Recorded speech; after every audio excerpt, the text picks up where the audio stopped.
Recién comentaba, no sé si me pudiste escuchar, Sí, estos dos sí, sí. temas. Y un tema que me tiene muy preocupada, que recién acaba de salir una sentencia, se condenó, por eso puedo hablar de este tema, 20 años de prisión a un señor profesor durante 20 años, un hombre que ahora debe tener casi 40, 50 años, que abusaba de niños, los seleccionaba en sexto, séptimo grado, era maestro de escuela primaria y también profesor. Y durante, creo que más de 10 años, abusó Sí, de distintas qué bárbaro. camadas, ¿no? Ujú.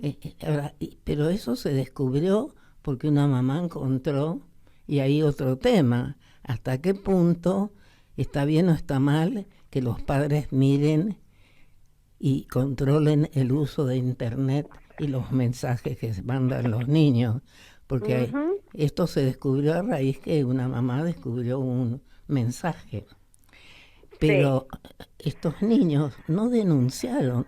¿Por qué no denuncian los niños? ¿Mm? A ver, el tema del abuso sexual infantil, lamentablemente, en la República Argentina y en Occidente, no hablo por Oriente porque no sé qué pasa, pero en Occidente, en Europa, en Estados Unidos, aquí, en la América del Sur, en el Caribe, ella casi una epidemia, digamos. Es cierto que hay muchísimos más canales de denuncia, que las personas se animan más, que las mujeres o las mamás o las personas que cuidan a los niños, niñas y adolescentes también dejan más espacio para que ellos se puedan expresar y puedan decir. Ahora, es cierto que cada sujeto tiene un tiempo determinado y el shock postraumático no es igual en todas las personas. Las nenas y los nenes, sobre todo cuanto más chiquitos son, tienen primero miedo, además tienen culpa, porque además hay una fantasía de que ellos son culpables de lo que les sucede. Y por el otro lado, yo siempre digo, aunque sean nenas y nenes chiquitos, no son sonsos ni sonzas, y saben que si dicen y denuncian de la manera que lo hagan, sobre todo cuando es intrafamiliar y el agresor es el papá, el abuelo, el hermano, ellos saben, pues ya saben que si dicen puede haber una consecuencia negativa para esa persona que ellos aman, si es su papá. Entonces eso hace que la denuncia se atrase o se retarde, además de lo que le pasa a nuestra sociedad con todo lo que tenga que ver con la sexualidad humana, que es los prejuicios, la discriminación, ser señalado como el abusado o la abusada. Es un combo de cosas, lamentablemente, que todavía tenemos que seguir peleando. Hemos avanzado mucho, pero hay desafíos todavía. Claro, pero yo creo, en esto acuso mucho a las distintas creencias religiosas que nos han educado en el pecado. Entonces, eso, ¿cómo Exactamente. se sale de la... Porque acá se trata en general, creo que eran todos varones. Claro, acá está también, si yo denuncio soy un mariquita. Exactamente. Los varones denuncian menos que las nenas, Así es. porque Ahora, además está esta cosa de esta masculinidad, ¿no? Que seguimos construyendo a pesar de todo lo avanzado. y también con relación al padre o al padrastro, creo que todavía son los resabios de la familia patriarcal, porque es Claro, el poder. claro. Claro, a ver, más allá, por eso digo, a ver, más allá bueno, esto lo hemos hablado tantas veces, eh, el patriarcado no es el machismo es un producto del patriarcado, como el adultocentrismo también es un producto del patriarcado. Ahora, el patriarcado es un mar donde todos nadamos, y algunas y algunos y algunas tratamos de combatir eso, pero aún los más avesados a veces caen en posiciones patriarcales. Ahora, a mí me gustó mucho lo que sucedió en una entrevista que le hicieron al Papa Francisco, que cuando le preguntaron una chica le preguntó si ella, por tener otra elección sexual, era menos católica, cuando ella es una católica practicante, en un diálogo que tuvo con jóvenes, muy interesante, y él dijo que los seres humanos éramos sexuados o sexuales, y que además el sexo para el ser humano era un bien, y que entonces no cambia un poco ese discurso de que el sexo es el mal. No, el sexo en el ser humano es un bien, dice el Papa, desde su creencia que Dios le otorga al ser humano. Y me parece que también hay que trabajar esa línea para las religiones que siguen sosteniendo, claro. Y sí, si no existiríamos. Tan patriarcales. Es tan absurdo. No nos reproduciríamos. Eso, no existiríamos. No, a mí me preocupa. Y no amaríamos a nuestros hijos y a nuestras hijas. Claro. Ahora, ¿cómo todo esto, por eso hablo de la familia patriarcal, porque en un nuevo instrumento estadístico que ha creado el Ministerio de la Mujer, que es un sistema integral para casos de violencia, que tomaron casos desde el 2013, es notable cómo el 83% de la violencia sigue siendo en aquel lugar que se consideraba sagrado, el hogar. Bueno, exactamente. En la República Argentina, lamentablemente, más del 50% de los abusos sexuales infantiles son intrafamiliares. En la Defensoría esa proporción aumenta porque es bastante lógico, ¿no? Digamos que en nuestra Defensoría ese índice sea mucho más alto. La mayoría de las denuncias que nosotros recibimos son de abusos, de violencias contra los niños en general. Entonces, desde violencia institucional hasta abuso sexual intrafamiliar. Ahora, el 32% de todas esas denuncias es abuso sexual intrafamiliar. Entonces, y dentro de ese 32%, la gran mayoría es por algún personaje masculino de la familia. El papá, el abuelo, el tío, algún referente masculino. Eso todavía sigue siendo muy alto, aunque debo decir que tuvimos un solo caso, de una abuela que abusaba de su nieta, de una abuela paterna, que abusaba de su nieta de 8 años. Pues ahí digo, quiero decir que el ser humano es muy complejo, pero bueno, la mayoría sigue siendo varones, pero y además también las víctimas, en su gran mayoría son nenas, y cuando son varones, la mayoría de los varones son menores de edad, son chiquitos. Es que también por eso es la diferencia, creo, por unas estadísticas, que a las niñas aumenta la proporción a medida que crecen, porque claro, y que en los bebés y en las bebas es menor. Creo que también. Claro, bueno, porque las nenas y porque las chicas. Mira, hay algunos datos que son interesantes para evaluar porque tienen que ver con esto. Disminuyó, por ejemplo, el embarazo adolescente en todas las clases sociales. Entonces yo a veces digo, bueno, esto es una buena noticia, porque hay algo del discurso que nosotros venimos llevando hasta hace tanto tiempo de derechos humanos, de mujeres, de niñas, niños, niñas, diversidades, etcétera, que ha penetrado en las jóvenes, que se cuidan más o que pueden acceder a la interrupción del embarazo, digamos, y además, pero lo que seguimos teniendo es maternidad infantil, es decir, por debajo de cualquier posibilidad de consentimiento, mamás de 10 años, mamás de 11 años. Porque bajó sustancialmente en entre 15 y 18. Exactamente. Pero eso es interesante porque son las jóvenes que recibieron por ahí un poco mejor el plan ENIA, la educación sexual. Otra formación, claro. Incluso al interior de sus propias familias.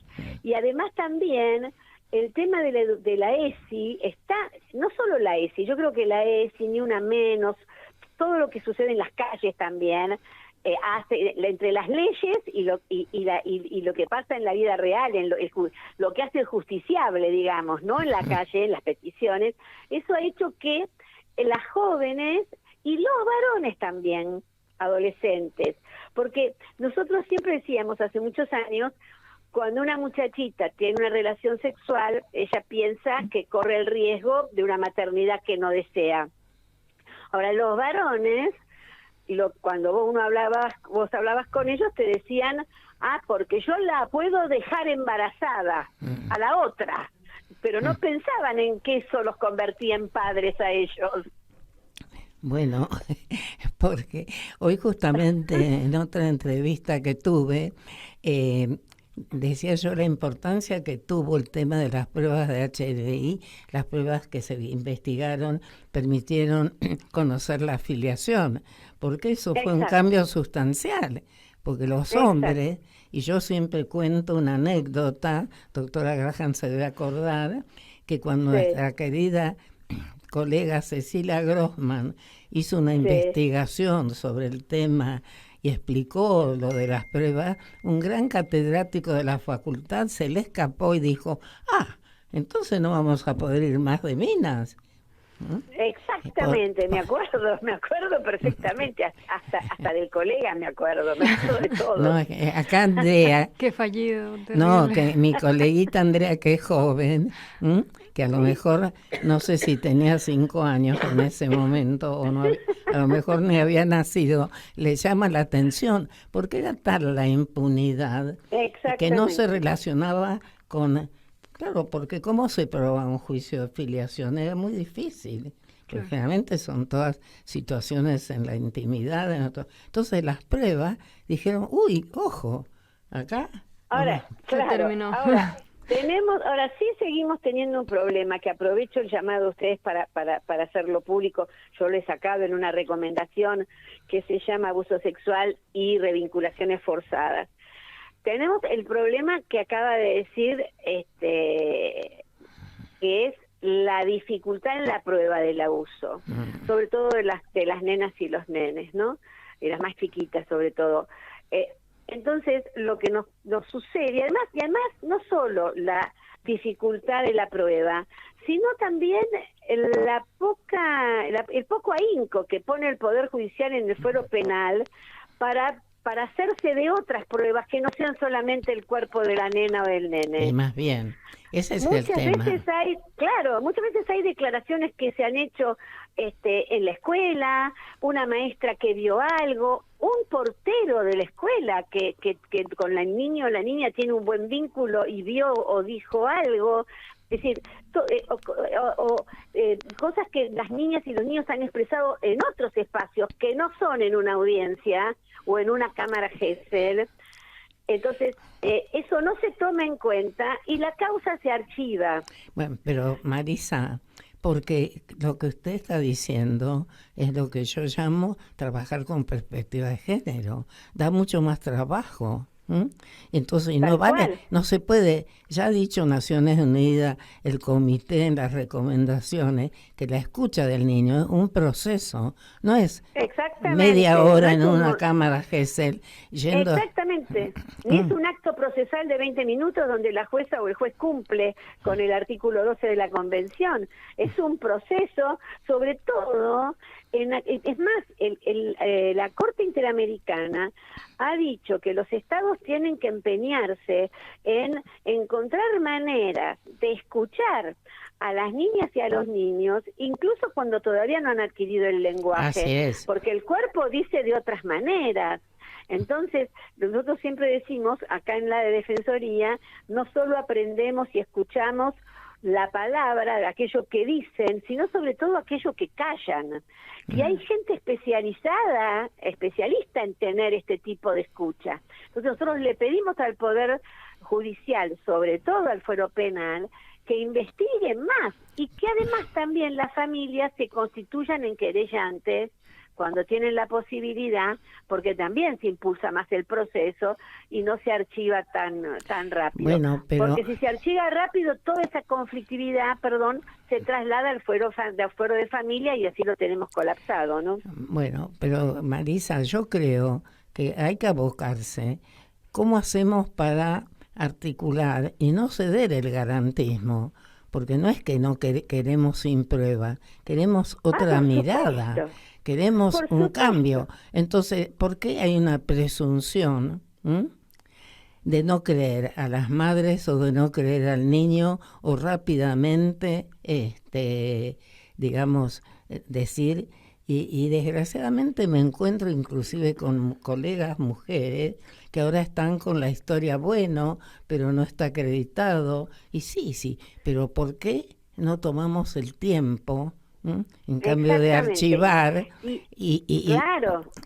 Y además incluso en algunos casos se archiva hasta por temor, porque estamos siendo víctimas de lo que se llama el backlash, ¿no? Que es la agresión a las profesionales, los profesionales que con un informe están denunciando, poniendo en palabras lo que dice lo que dice la niña, el niño, el niño. Sí, bueno, por eso muchos informes son amenazadas. Bueno, porque muchos informes son ni entonces.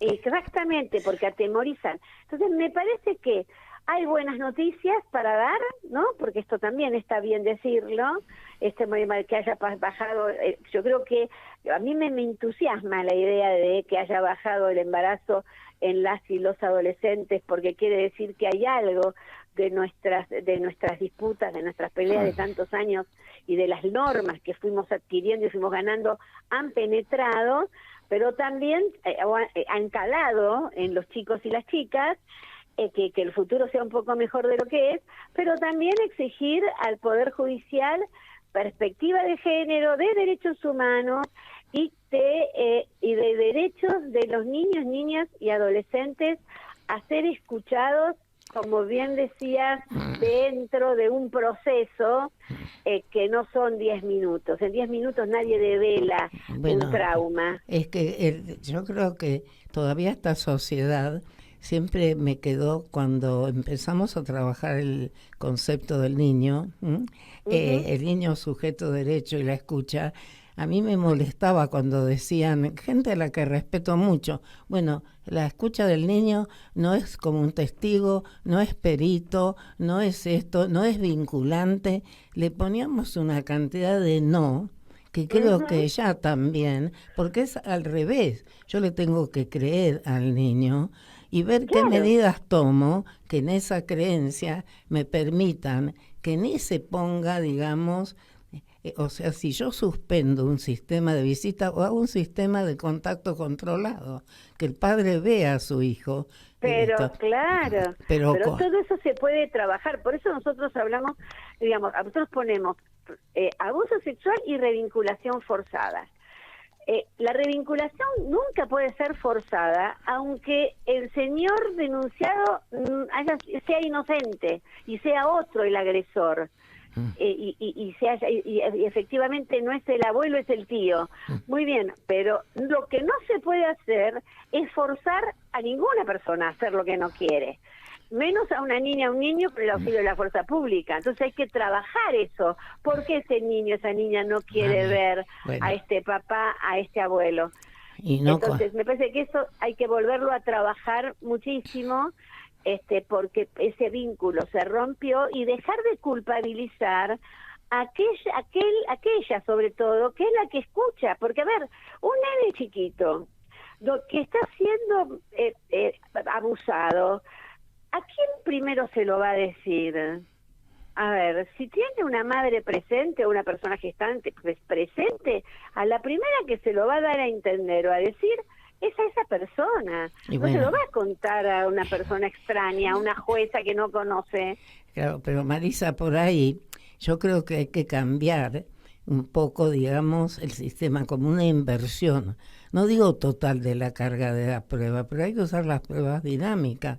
Entonces, Y la amplitud de la prueba. Por eso, yo no puedo dejar una hacer. Primero preocuparme por la revincular, primero hacerle una pericia psiquiátrica a la mujer. Porque eso va en contra del interés superior del niño, que tanto hablamos y nos llenamos la boca. Digo, bueno, este es el tema también, y me parece que es muy importante esto, ¿no? Poner en el centro esto, ¿qué es el interés superior si no es esto? Y además, algo que también me interesa, ya que estamos charlando también de estos temas y que me parece que a las que escuchan les puede servir. Es cierto que los niños fantasean, los adultos también fantaseamos. A ver, cuando el niño dice, yo soy Batman, para poner, no sé si debe haber otros superhéroes ahora, pero digo, el niño dice que es Batman, efectivamente él está fantaseando y él está jugando a que él es Batman. Ahora, eso no es lo mismo que el niño fantasee y juegue y esté lleno el niño es acto, es acción, es juego, y juega muchas cosas que no es, que vuela y no vuela, bueno, ¿no? Eso es una cosa. Y otra cosa es cuando una nena o un nene dice, el Lelo me hace cosas que me molestan. Nada que ver. No es lo mismo, a ver. Entonces, me parece que a veces esas cosas parecen perogrulladas, pero hay que volverlas a remarcar. Yo vuelvo también a uno que me interesa mucho por la audiencia. Niñas, niños, adolescentes. No es una vergüenza ser abusado, ser tocado. Tienen que lo hace, les está haciendo un daño, y por él mismo, para que deje de hacer ese daño. Por ustedes, quiéranse mucho. El cuerpito ese que tienen es de ustedes. Nadie tiene derecho a invadirlo ni a toquetearlo. Entonces, cuenten, tengan confianza en la mamá, en la maestra, porque están para ayudarlos, porque se deben sentir muy solitos en esa cosa contradictoria, ¿no?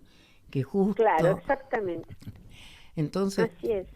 Creo que ese es el mensaje que tenemos que dar, y por eso estamos con esta reforma judicial, que se dice feminista, pero es mucho más. Porque lo que queremos es eso, que se nos escuche, que a los varones dejan de sentirse humillados, o las mujeres violadas, las volvemos a revictimizar. Entonces, y además tenemos tantas normas que nos hablan, tantos materiales buenos que nos pueden ayudar. Y bueno, supongo... Sí, y hay que tenerlos a la mano para poder aplicarlos en el momento oportuno. Por eso me parece que el Poder Judicial acá tiene el gran rol a jugar, ¿no? Porque si no podemos respaldarnos en la última instancia que tiene la ciudadanía, incluido el tercio de la población que implican las nenas, nenes, chicos y chicos, son un tercio de la población de la República Argentina, no son cualquier cosa, ¿no? Es un tercio. Bueno, ese tercio necesita tener una justicia que tenga estas miradas, ¿no? Una mirada respetuosa de sus derechos humanos. Bueno, es que yo creo que se ha deformado tanto el Poder Judicial que al considerarse un poder superior, ya eso está mal. Porque la igualdad, la democracia, tiene otra relación humana entre las partes. Y este poder que está elegido, que se le paga con los dineros del pueblo, en realidad se olvida que es el garante de nuestros derechos. Para eso se creó. No se creó para ser un poder hegemónico, privilegiando y al servicio de determinados grupos. Justamente el grupo más necesitado es esta niñez, ¿no? Exactamente, en este tema y en tantos otros. Pero bueno, me parece que los chicos y las chicas cada vez están haciendo escuchar más su voz. Así que bueno, ojalá que sigamos teniendo nuevas generaciones que vayan tomando lo mejor que nosotros podamos legarle y no lo peor, ¿no? Así porque es. Hay de todo. Bueno, esa es la esperanza. Exactamente. Y siguiendo a Galeano, podríamos decir que está bien que es la utopía, Y bueno, si la utopía es lo que nos ayuda a seguir caminando y a seguir peleando, bienvenida a la utopía, porque alguna vez va a ser, a lo mejor deja de ser utopía y es realidad, ¿no? Ojalá. Bueno, Marisa, muchísimas gracias, felicitaciones por todo lo que están haciendo y bueno, ahí a seguir defendiendo que no es nada ni menos que los derechos humanos para todas y todes, para las niñas, las mujeres, los hombres, y por eso vamos a seguir peleando por un poder judicial que esté al servicio de todas y todes, y no de algunos. Muchas gracias a ustedes, les mando un beso enorme y gracias por tener esta tan hermosa conversación que ojalá les sirva a muchos y a muchas, así que ojalá. Gracias. Con eso vamos construyendo, con esto lo que yo llamo nuestros granitos de arena. Gracias Marisa y éxitos. Gracias y abrazo a ustedes dos. Un abrazo grande, Marisa Graham. Abrazo, querida. Hablábamos con la defensora de los derechos de las niñas, niñes, niños y adolescentes.